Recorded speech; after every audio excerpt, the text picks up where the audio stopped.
Huwag ka munang magaling. Ako sana'y pakinggan. Di ko balak na ika'y saktan.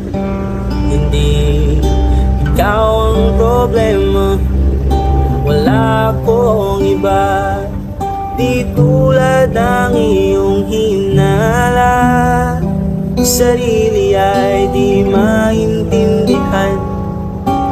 Hindi ko malaman ano bang dahilan ng pansamantalang paghingi ko ng kalayaan.